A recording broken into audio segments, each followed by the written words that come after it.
Kayamanan, napakarami pong aspeto ng kayamanan. Isa na nga po dyan ang pagiging healthy natin dahil nga po ang pagiging healthy ay isang kayamanan. Dahil kahit po marami tayong pera, kung hindi naman po tayo healthy at kung ikaw ay mayaman, ay mauubos din po ang iyong kayamanan. Kung ikaw po ay nakatira sa bansa na hindi libre ang gamutan. Dahil nga po sa mahal ng gamutan ngayon at hindi naman po lahat ng mga sakit ay nakukuha ng gamot. Kaya naman po napaka-importante po talaga na tayo ay alagaan natin ang ating mga sarili sa pamamagitan po ng pagkain ng mga healthy pagkain. At kung kaya nga din po natin mag-exercise ay isingit na din po natin kahit light exercise lang po o simple na lakad. Dahil alam naman po natin na napakahirap po talagang i-balance ng ating buhay dahil nga po minsan sa trabaho at may iba po tayong pinagkakaabalahan, kaya naman po ang hirap po talagang pagsabayin ang mga bagay-bagay para po maging healthy tayo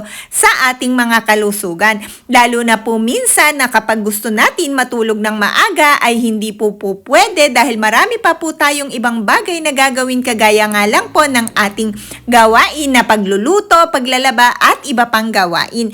Pero sana nga po ay makaya natin talagang maging healthy. Basta kumain lang po tayo ng mga healthy pagkain at umiwas po talaga tayo sa mga unhealthy. Kung kakain po tayo na unhealthy na pagkain ay pwede naman po, basta wag lang po natin araw-arawin ang mga pagkain na unhealthy. Dahil ang mga unhealthy po na pagkain kagaya nga po ng madalas na pagpiprito, pagigisa na sobrang daming mantika at mga matatamis na pagkain ay nagdudulot po ng mga inflammation sa katawan. Yun po ang dahilan ng pamamaga ng ating mga organ at namumula. At kapag po ang pamumula at pamamaga ng ating organ sa ating katawan ay hindi gumagaling dahil nga po sa patuloy nating pagkain ng mga unhealthy na pagkain, yun po ang nagkakos sa atin ng iba't ibang sakit. Kaya naman po, tayo rin po talaga ang makakatulong sa ating sarili para po mabawasan ang mga inflammation natin sa katawan.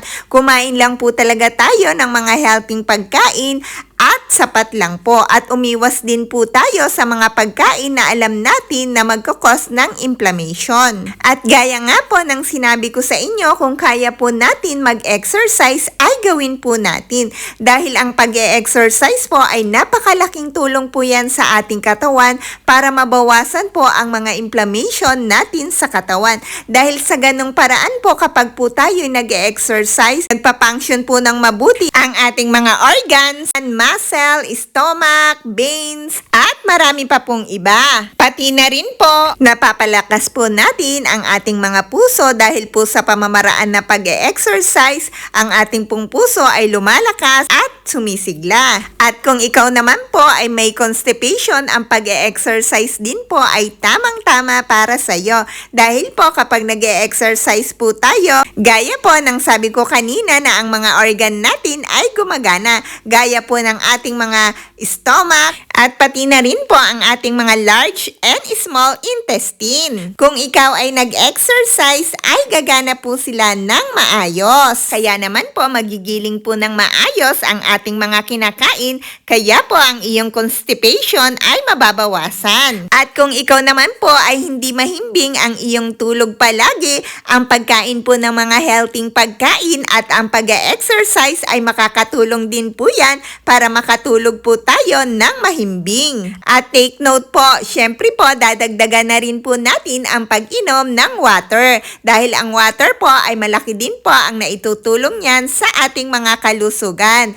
Dapat po ay makainom man lang tayo ng 8 glass a day. Pilitin po natin na makainom para po kung may constipation ka po talaga ay lalo mo pong mapagaling. So guys, tayo din po talaga ang makakatulong sa ating mga sarili kung paano po natin aalagaan. Sana po ay may natutunan kayo at sana rin po nagustuhan nyo po ang aking recipe for today.